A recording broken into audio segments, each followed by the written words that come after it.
สวดมนต์ความเพียรพระปิตายอดเศรษฐีลาวครั้งที่ 27 วันที่ 6 ธันวา 2568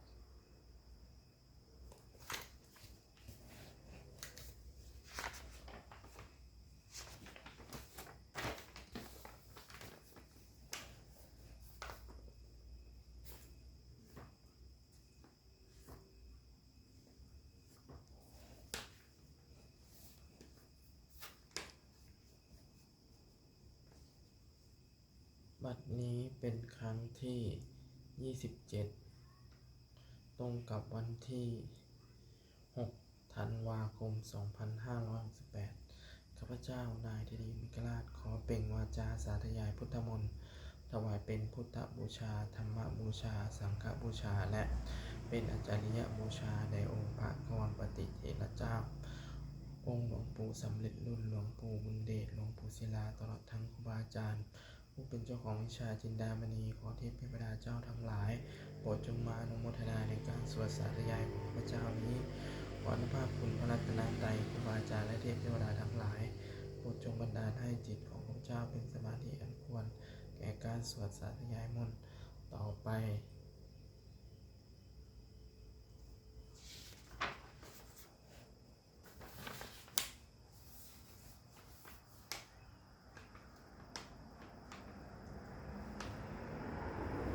บทสวดชุมนุมเทวดา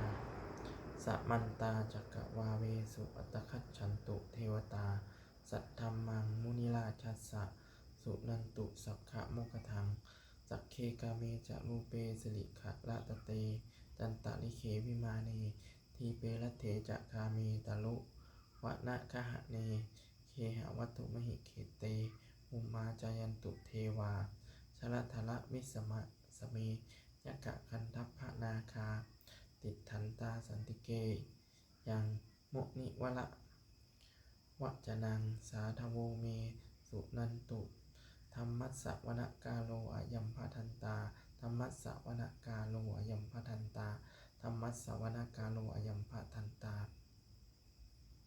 บทสวดนมัสการสิทธิคาถา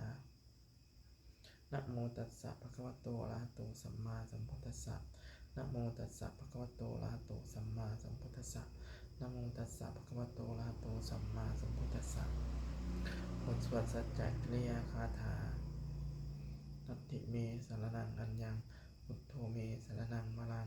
เอเตนะสัจวัชเชนะสุทธิเมโหตุสัพพทานัตถิเมสรณังอัญญังธัมโมเมสรณังมะลังเอเตนะสัจวัชเชนะสุทธิเมโหตุสัพพทานัตถิเมสรณังอัญญังสังโฆเมสรณังมะลังเอเตนะสัจวัชเชนะสุทธิเมโหตุสัพพทา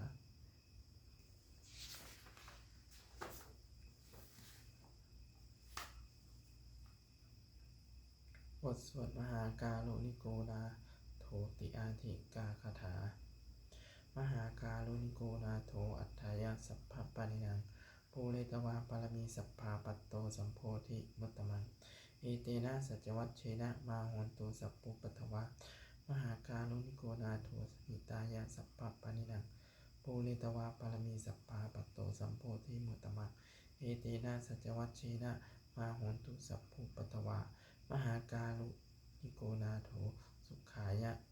สัพพะปานินังภูเรตวาปารมีสัพพะปัตโตสัมโพธิมัตตมังเอเตนะสัจวัชเชนะมาโหนตุสัพพุปัทวา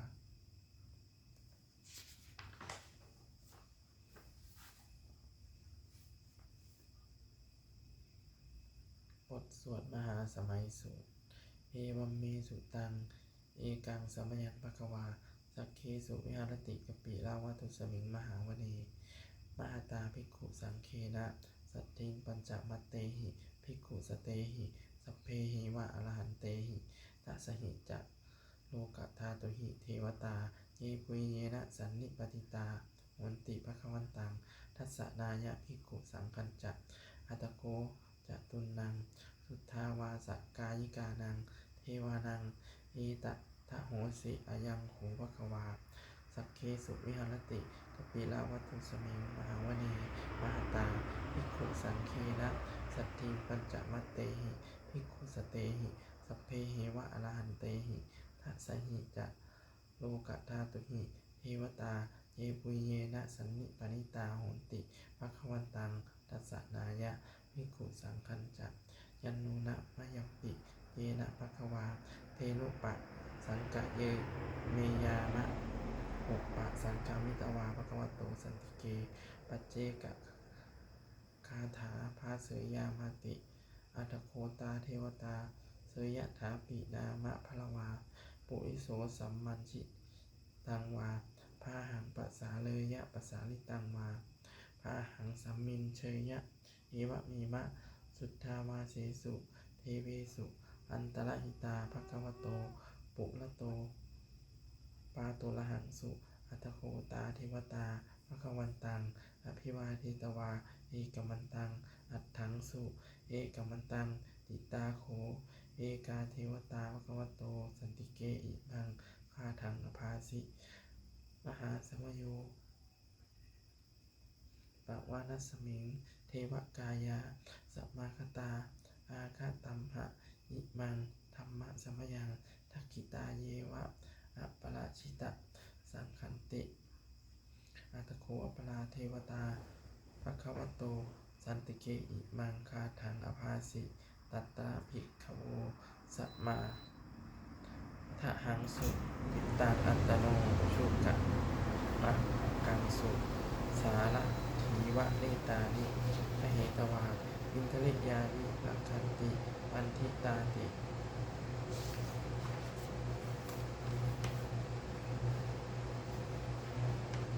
อัตโคอัปปราเทวตาภควโตสันติเกอิมังคาถังอภาสิเชตวาขีลังเชตวาปะลีคังอินทะขีลังโอหัจจะมะเมชาเตจะรันติสุทาวิมลาจักขุมตาสุทันตาสุสูนาคาติอัตโคอัปปราเทวตาภควโตสันติเกอิมังคาถังอภาสิเยเกจิพุทธังสรณังคตาเสนะเตกะมิสันติอปายะภูมิงปหายะมานุสังเทหังเทวกายังปริปุเรสันติติอัตโคภควาภิกขุอมันเตสิเยปุยเยนะภิกขเว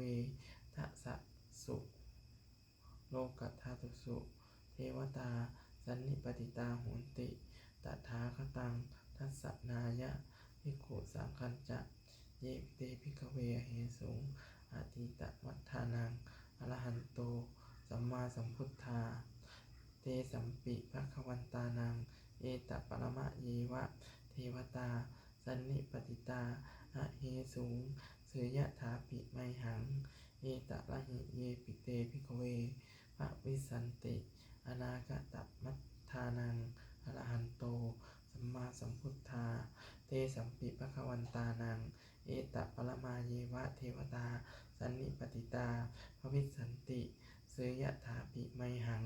เอตละหิอาจิกิสสามิภิกขเวเทวกายานังนามานิกิตยิสสามิภิกขเวเทวกายานังนามานิเทศิสามิภิกขเว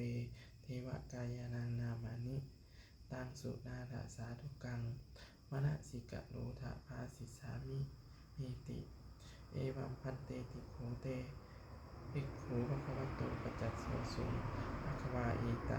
ทะโมจะ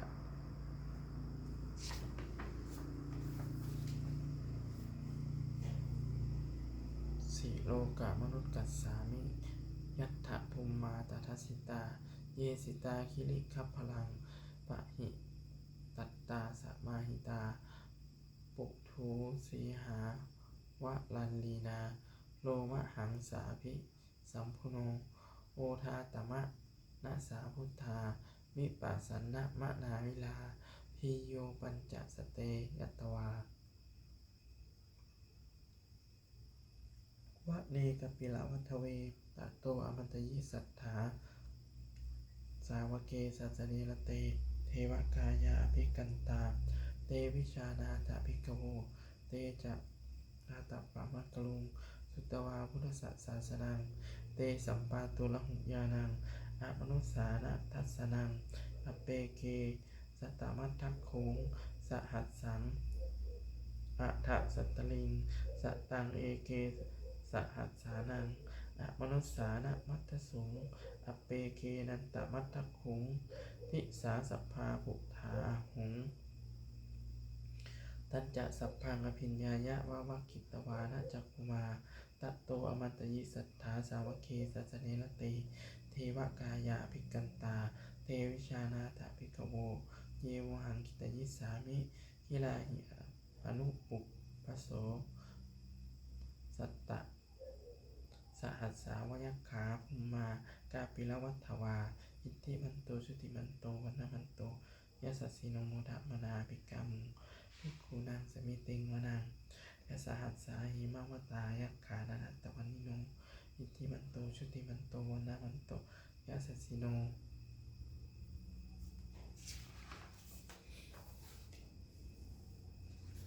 โมทะมนาภิกามุภิกขุนังสมิติงวนังสาตาคิลาติสหัสสายขานันตวันนิโนอิทธิมันโตชุติมันโตวันนมันโตยสัสสิโนโมทะมนาภิกามุภิกขุนังสมิติงวนังอิเจเตสุระสหัสสายขานันตวันนิโนอิทธิมันโตชุติมันโตวันนมันโตยสัสสิโนโมทะมนาภิกามุภิกขุนังสมิติงวนังเวสามิตาปัญจสตายขานันตวันนิโนอิทธิมันโตชุติมันโตวันนมันโตยสัสสิโนโมทะมนาภิกามุภิกขุนังสมิติงวนังกุมพิโรราชากาหิโกเวปุรัสสะนิเวสนังทิโยนังสตะสหัสสังยัคขานังปริปะยิลุปาสติกุมพิโรราชากะหิโกโสปาคสมิติงวนังปุริมัจจาทิสังราชานัตตลัตโถปัสสาสติกันตปนังอธิปติมหาราชายสัสสิโสพุทธปิตัสสะภะโวอินทนามามหาพลาอิทธิมันโตชุติมันโตวันนามันโตยสัสสิโนโมทะมนาภิกามงภิกขุนังสมิติงวนังภักขีนัญจาทิสาราชาวิรุโหตัปปสาสติกุมพันธานังอธิปติมหาราชายสัสสิโสพุทธปิตัสสะภะโวอินทนามามหาพลา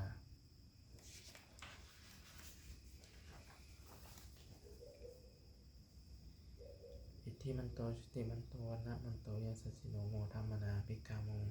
ภิกขุนังสมิติงวนังปัจฉิมัญจทิสังราชาวิรุปัคโคปัสสาสตินาคานังอธิปติมหาราชายสัสสิโสพุทธปิตัสสะภะโวอินทนามามหาพลาอิทธิมันโตชุติมันโตวันนะมันโตยสัสสิโนโมทะมนาภิกามงภิกขุนังสมิติงวนังอุตตรัญจทิสังราชากุวิโรตัปปสาสติยัคขานังอธิปติมหาราชายสัสสิโสพุทธปิตัสสะภะโวอินทนามามหาพลาอิทธิมันโตชุติมันโตวันนามันโตยสัสสิโนโมทะมนาภิกามุภิกขุนังสมิติงวนังปุริมาทิสังกัตตลัตโถทักขีเนยะวิโรหะโขปจิเมนะวิโรปัคโขอุเวโลอุตตรังทิสังจัตตโรเตมหาราชาสัมมันตาจตุโลทิสาทัตถัลลมานาอัตถังสุวะเนกาปิลวัฏเวเทสังมายาวิโนทาสาโควันจะนิกาสถามายากุเทนทุเวเตนทุวิภูจะวิภูโตสหจันทโนกามเสโทจะกินนุมันกินนุคันตุนิคันตุจะปะนาโทอุปมัญโยจะเทวสุโตจะมาตาลิจิตตเสโนจะกัปพันโทนะโลราชาชโนสะโภ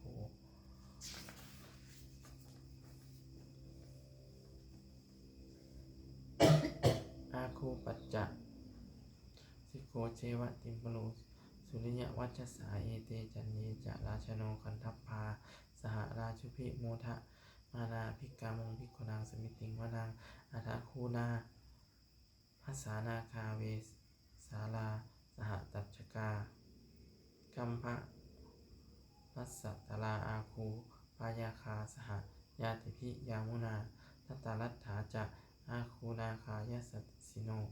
เอราวันโนมหานาโคโสภาคสมิติงวนังเยนาคราเชสะสหสาหรันติ ทิพพาทิชาปักขิวิสุทธจักขูเวหายสาเตวนามัชฌปัตตาจิตตาสุปปนาอิติเตสะนามังอภยันตทานาคราชานะมาสิสุปปนโตเขมะมะกาสิพุทโธสันนวาหิวาจาหิอุปวะหยันตานาคาสุปปนาสารณะมะกังสุพุทธังจิตาวชิระหัตเถนะสมุทังอสุราสิตาพาตโลวาสวัตเสเตที่มันโตยสสิโนกรกัจฉามหิมหาพิสมาอสุราธานะเวคสาเวปจิตติสุจิตติจะปหาลโทนะมุจีสหสัตตัญจะภริพุตตานังสัพโพเวโรจะนามกาสันนัยยะหิตวาภลิงเสนังลาหุพัทธมุปาคโมสมโยธานิพัตปันเตภิกขุนังสัมมิติงวนัง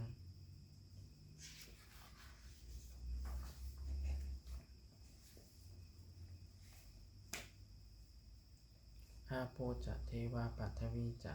เตโชวาโยตถาคโมวารุณาวารุณาเทวา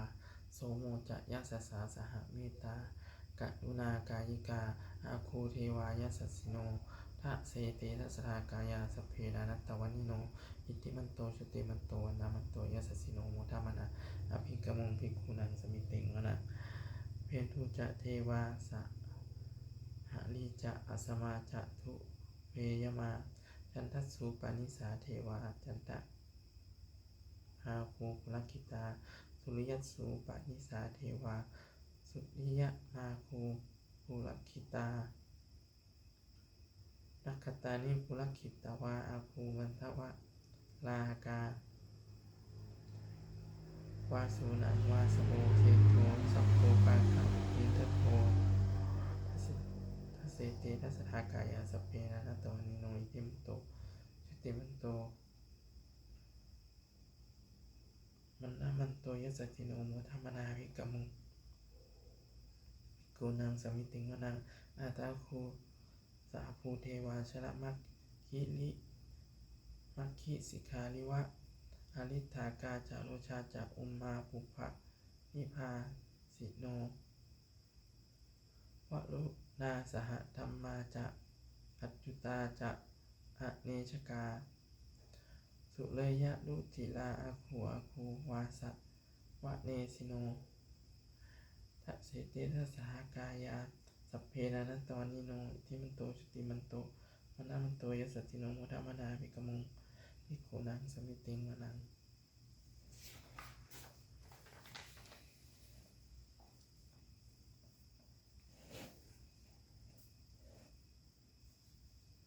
สัมมานามหาสมานามานุสามนุสุตตมา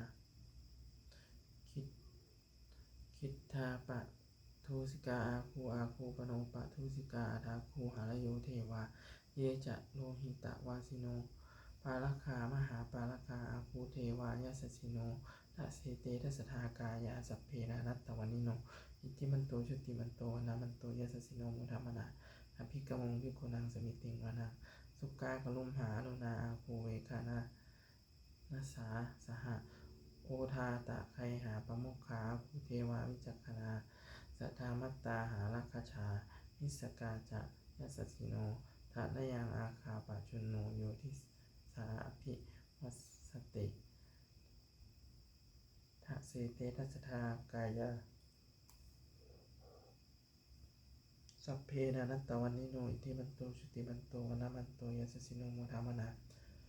อภิกามุงภิกขุนังสมิติงวนังเคมิยาสุ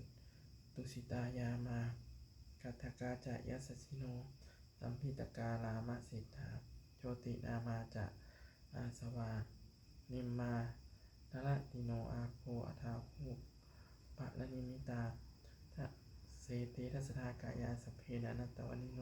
อิทิมันโตชุติมันโตวนามันโตยัสสสิโนโมทัมมนะอภิกมุงภิกขุนังสมิติงวนัง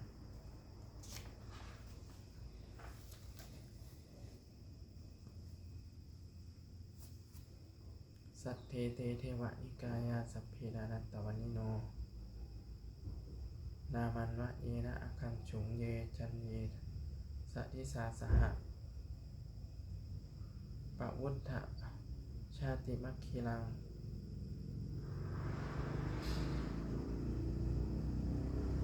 โอคะทินนะมะนาสวังทักเขโมคะตลังนาคังจันทังวะอาสิตาติตังสุภมมาปรมัตโตจะพุตตาอิทิมัตโตสหสันนังกุมารโลติสะจะติโสจะโสภคะสมิติวนังสหัสสะพัมมะโลกนังสัมมาพัมมา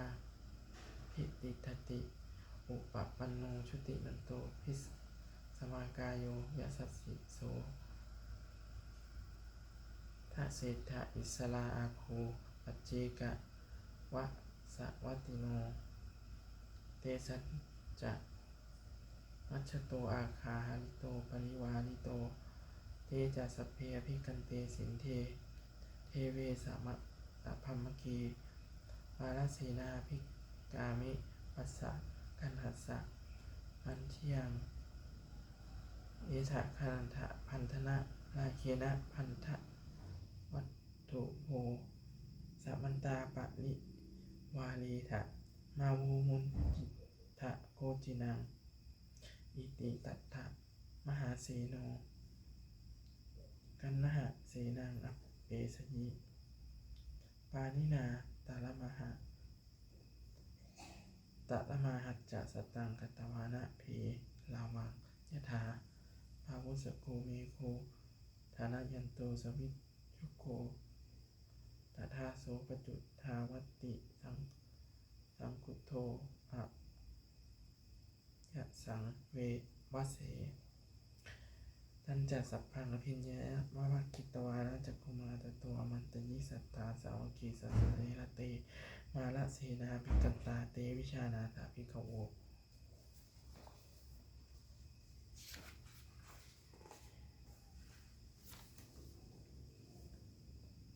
เตจะอัตตปะมัคคลุงสุตตวาพุทธศาสนัง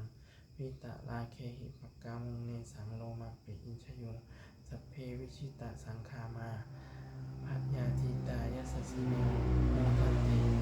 สหภูเตหิสาวกาเตชะเนสุตาติบทสวดจุลชัยยะปกรณ์นะโมเมพุทธเตชะสารัตนะตยะธรรมิกาเทชะประสิทธิปะสีเทวานาลายะปะละเมสุลาสิทธิพมมาจะอินทาจะตุโลกาคัมภีละขกาสัพพุทธาโคตงคังคาจะสัพพมะชัยยะประสิทธิภะวันตุเตชัยยะชัยยะธรณีธรณีอุตติอุตตินาทีนาทีชัยยะชัยยะข้าคนละตนละนิสัยนิไลสายเสนะเมรุราชาพลนาชีชัยยะชัยยะกัมพีละสมพีนาเคนธนาคีปีศาจจัภูตากาลีชัยยะชัยยะทุนิมิตาโลกีชัยยะชัยยะสิงคีสุธาทานะมุขชาชัยยะชัยยะวรุณนะมุขสาตาชัยยะชัยยะจำปาทินาคะอุลกันโทชัยยะชัยยะคัจฉคนละตุลงสุกละปุชงสีหพยคติปาชัยยะชัยยะวรุณนะมุขยาตาจิตะเสนาลีปุนาสุทธินาลีชัยยะชัยยะสุขาจีวีชัยยะชัยยะธรรมณีทะเลสัทธาสุชัยยะชัยยะชัยยะธรรมณีสารตินสัทธาชัยยะชัยยะมังคลาดัญญาภวะภักเขชัยยะชัยยะวรุณนะยักเขชัยยะชัยยะลักขเสสุรพุชเตชา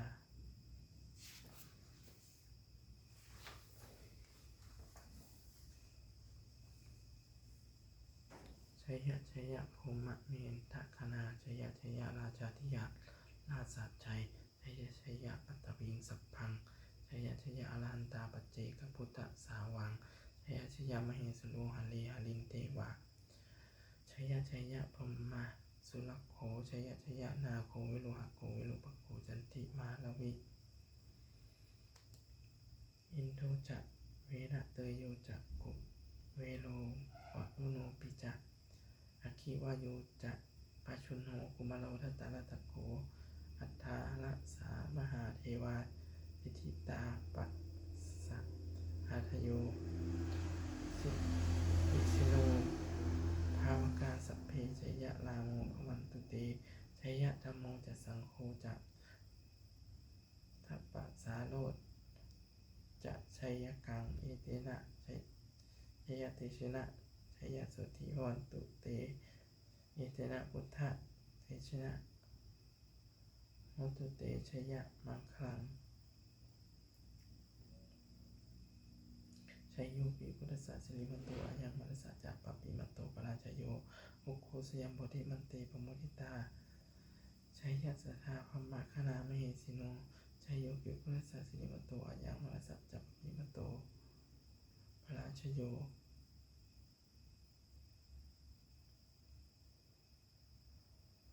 อุโคสยัมโพธิมันเตปโมทิตาชัยยะตถาอินทคณามเหสิโนชัยโยปิพุทธะสิริมันโตอายังมัสสะจะปปิมันโตปราชโยอุโคสยัมโพธิมันเตปโมทิตาชัยยะตถาเทวคณามเหสิโนชัยโยปิพุทธะสิริมันโตอายังมัสสะจะปปิมันโตปราชโยอุโคสยัมโพธิมันเตปโมทิตาปราชโยอุโคสยัมโพธิมันเตปโมทิตาชัยยะตถาสุวรรณคณามเหสิโนชัยโยปิพุทธะสิริมันโตอายังมัสสะจะปปิมันโตปราชโยอุโคสยัมโพธิมันเตปโมทิตาชัยยะตถานาคคณามเหสิโน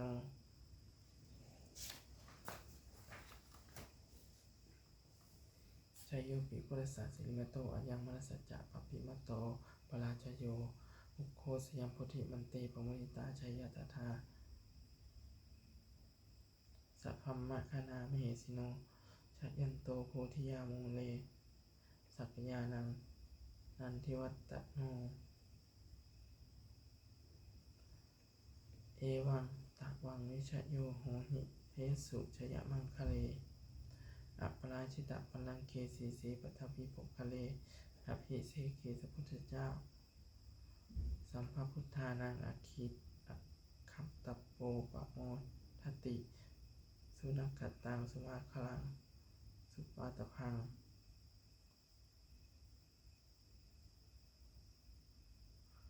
สุขโนสุมุหุโตจะสุยิทธังจะภมอาจาริสุปัตขิยังนางกายกมังวายากมังปัตขีนางวัตขีนางมโนกมังปณิทิเตปัตขีนานิคัตตวานะลัพพันตัตเทปะทักขิเนเอเทอัตตะรัตถาสุขิตาวิรุณหาพุทธศาสเนอโลคาสุขิตาโหหะสหสัพเพนิยาติภิสุนันตุโพนโตเยเทวาอัสมิงฐาเนอธิคตาทิคายุกาสัทธาโหนตุสุขิตาโหนตุสัพพทาลักขันตุสัพพะสัตตานังลักขันตุชินะศาสนังยาคาจิปัตตนาเตสังสัพเพโปเรนตุมโนรัฐฐายุตตะกะเลปะวัดสันตุวัดสังวัดสามหาลากามหาหกาวรากาโลคาจุปัตถวาเตสังนิวาเรนตุจะสัพพทากายาสุขังจิตตสุขังอรหันยันตุยาทารหัง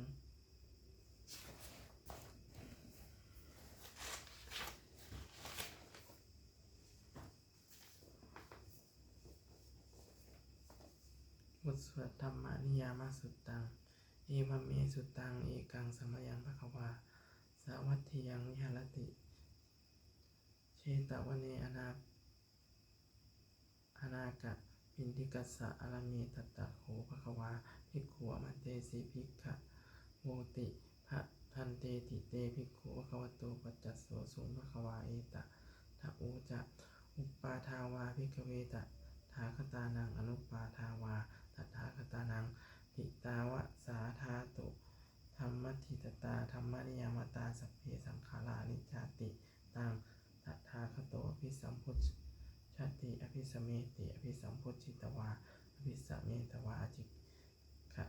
ติเหเสติปัญจเมติปัตตเปติวิวรติวิภัชติอุตตานีกโรติสัพเพสังขาราอนิจจาติอุปปาทาวาภิกขเวตถาคตานังอนุปปาทาวาตถาคตานังทิตาวะสาธาตุธรรมัตถิตตาธรรมนิยามตาสัพเพสังขาราทุกขาทิตังตถาคโตอภิ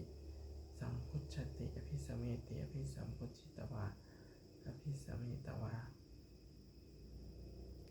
อาจิคติเทเสติปัญจเมติปัทเปติวิวรติวิภัชติอุตตานิกโรติสัพเพสังขาราทุกขานิขาติ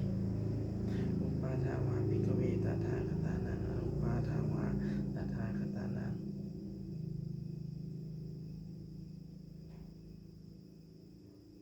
ทิตาวะสาธาตุธรรมัตถิตตาธรรมนิยามตาสัพเพธัมมานัตตาติตัง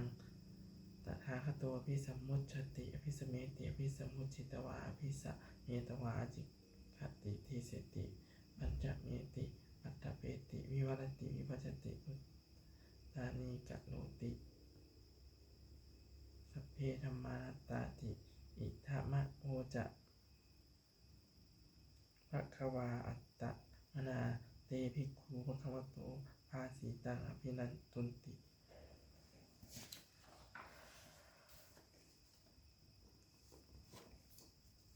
บทสวดพัทเทกรัตตคาถา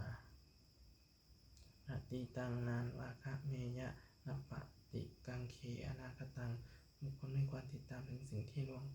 ไปแล้วด้วยอะไรและไม่พึงภาวังถึงสิ่งที่ยังไม่มาถึงยะทะติตัมปะหินันตังอัปปตัญจะอนาคตังสิ่งเป็นอดีตก็รับไปแล้วสิ่งเป็นอนาคตก็ยังไม่มาปัจจุบันนันจะโยธัมมังตัทธะวิปัสสติอหิรังอสังกุปปังตังวิทาหะ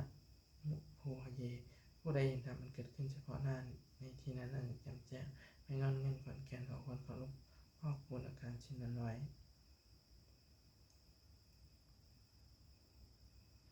อัจเชวะกิจจะมาตปังโกชัญญามรณังสุเวความเพียรเป็นกิจที่ต้องทำในวันนี้ใครจะรู้ว่าความตายมีพรุ่งนี้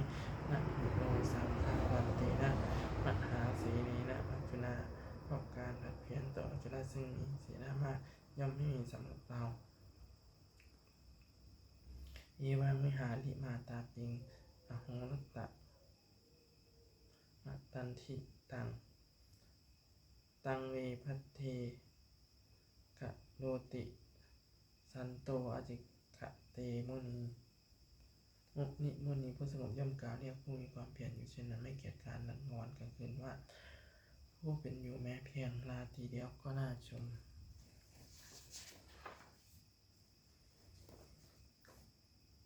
บทสวดธรรมะสังเวคปัจจเวคณะ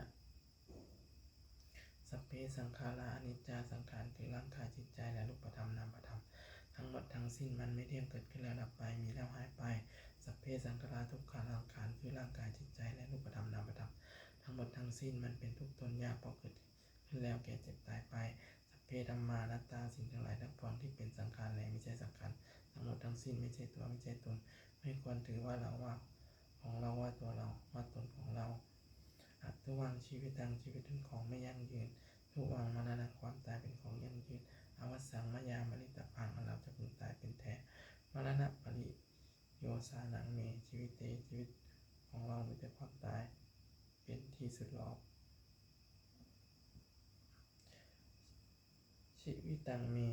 นิยตังชีวิตของเราเป็นของไม่เที่ยงมรณะเมนิยตังความตายของเราเป็นของเที่ยงวัฏฏะควรที่จะสังเวชยังกายโยอจิรังร่างกายนี้ไม่ได้ตั้งอยู่นาน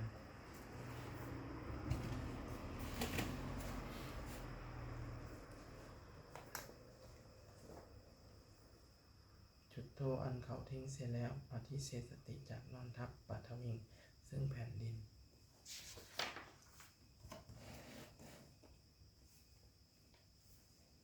กาลิงคลังอีวะประดุจดังว่าท่อนไม้และท่องปืนนิรัตถังหาประโยชน์ไม่ได้อนิจจาวัฏสังขาราสังขารทั้งหลายไม่เที่ยงหนออุปปาทัพวะยะธรรมิโนมีความเกิดขึ้นแล้วมีความเสื่อมไปเป็นธรรมดาอุปัจจิตวานิรุนชันติการเกิดขึ้นแล้วย่อมดับไปเตสังบูปะสะโมสุโขความเข้าไปสงบระงับสังขารทั้งหลายเป็นสุขอย่างยิ่งสัพเพสัตตามรันติจะสัตว์ทั้งหลายทั้งปวงกำลังตายอยู่มลิงสุจะมลิสเลที่ตายแล้วและกำลังจะตายตเทวหังมลิสามิเราก็จะตายอย่างนั้นเหมือนกันนัตถิเมเหตุสังสยบความสงสัยในความตายนี้ย่อมไม่มีแก่เราเลยบทสวดเมตตายังกินจิยังกินจิกุศลกัมมังสัพเพหิภะเตหิกตังปุญญังโนอนุโมทันตุสุนันตุโพนตุเยเทวะอัสสมิงธานีอธิคเตทีขายุกาสัทธาโหนตุสุขิตาโหนตุทุกขาภมุญจันตุมาตาปิตาสุขิตาโหนตุทุกขาภมุญจันตุสัพเพยาติกาสุขิตาโหนตุทุกขาภมุญจันตุสัพเพยาติกาสุขิตาโหนตุทุกขาภมุญจันตุสัพเพปิสาสัพเพยกาสัพเพเปตาสุขิตาโหนตุทุกขาภมุญจันตุสัพเพอาจาริยุปัจฉยายะสุขิตาโหนตุทุกขาภมุญจันตุสัพเพนักขตาสุขิตาโหนตุทุกขาภมุญจันตุสัพเพเทวาสุขิตาโหนตุทุกขาภมุญจันตุสัพเพสามาทินังสมิจฉันตุบทสวดบูชาหลวงปู่ทวดบทสวดบูชาหลวงปู่ทวดนะโมโพธิสัตว์คันติมายะอิติภควานะโมโพธิสัตว์คันติมายะอิติภควานะโมโพธิสัตว์คันติมายะอิติภควา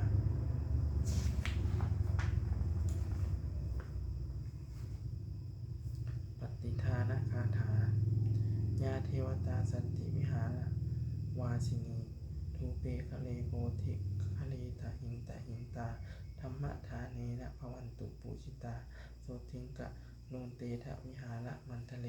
เทราจะมัจจานาวกาจะภิกขโวสารามิกาทานะปฏิอุปาสกาข้ามาจะเทสานิขามาจะอิสราสัปปานะภูตาสุขิตาภวันตุเต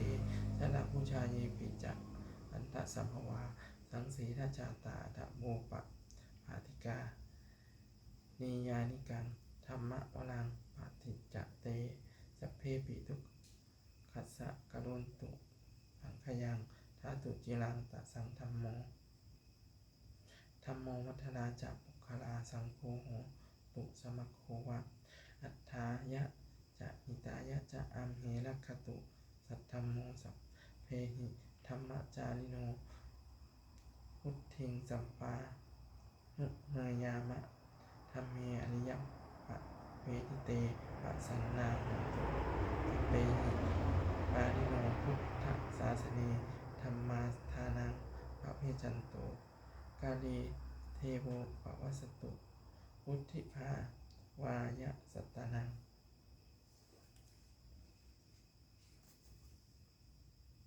สมิทังเนตุเมธนิงมาตาปิตาจะอัตระชังนิจังรักขันติปุตตะกังเอวังธรรมเมนะราชาโนปัจจังรักขันตุสัพพทา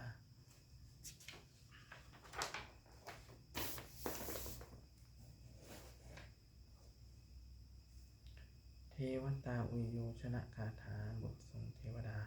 ทุกขปัตตาจะนิทุกขาพยปัตตาจะนิพยาโสกปัตตาจะนิโสกาหุนตุสัพเพหิปานิโนหิตาวตาจะอัมเหหิสัมปตังปุญญสัมปทังสัพเพเทวาโมทันตุสัพพสัมปติสิทธิยาทานังทนันตุสัทธายะสีลังรักขันตุสัพพทาภาวนาพิรตาโหนตุขัดฉันตุเทวตาคาตาสุมังคนคาถาโหตุสัพพังสุมังคลังรักขันตุสัพพะเทวตา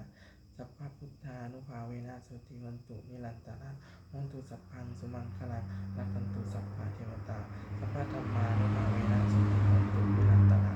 โหตุสัพพังสุ สุจิหุนตุนิรันตรัง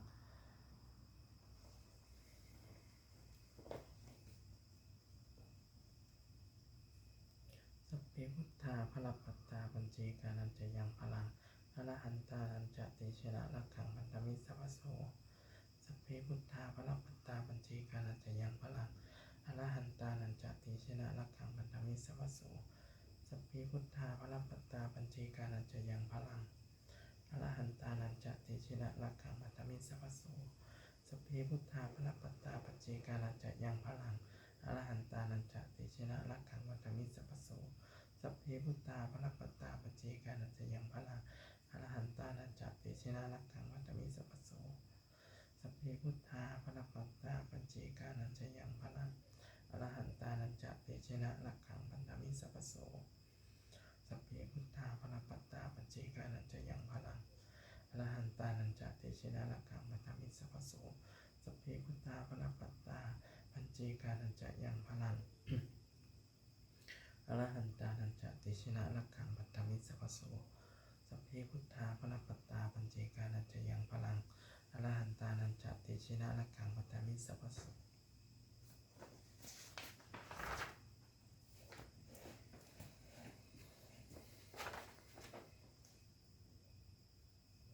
ด้วยอำนาจบุญกุศลที่ข้าพเจ้าได้สวดสาธยายพระพุทธมนต์นี้ข้าพเจ้าขอน้อมเจ้าอุทิศถวายเป็นพระราชกุศลแด่สมเด็จพระนางเจ้าสิริกิติ์พระบรมราชินีพระบรมราชชนนีพันปีหลวงผู้เสด็จสู่สวรรคาลัยขออานิสงส์แห่งบุญกุศลนี้จงเป็นสัพพสิริมงคลแก่ข้าพเจ้าให้แคล้วคลาดปลอดภัยจากทุกโศกทุกภัยอันตรายทั้งปวงให้มีแหล่งได้อันสุจริตมั่นคงอันเป็นสัมมาอาชีพอันชอบธรรมคำว่าไม่มีวันยากจนขออย่าได้มีแก่ข้าพเจ้าขอให้ข้าพเจ้าจงมีสัมมาทิฏฐิตั้งมั่นอยู่ในพระธรรมคำสอนแห่งองค์สมเด็จพระสัมมาสัมพุทธเจ้าดำรงอยู่ในความดีงามตลอดกาลนานอีกทั้งขอที่เทวดาทั้งหลายผู้ได้อนุโมทนาสาธุการในบุญกุศลนี้โปรดประสิทธิ์ประสาทพรน้อมส่งอนุภาพแห่งมงคลไปสู่วัตถุมงคลพระภิตายอดเศรษฐีทั้งฝ่ายไทยและฝ่ายลาวรวมถึงวัตถุมงคลทั้งปวงที่สามสิ่งเราได้จัดสร้างขึ้นให้เปี่ยมด้วยพุทธานุภาพ เทวานุภาพและฤทธานุภาพอันศักดิ์สิทธิ์อำนวยผลให้เป็นสิริมงคลแก่ตัวผู้ครอบครองและบูชาทุกประการเถิด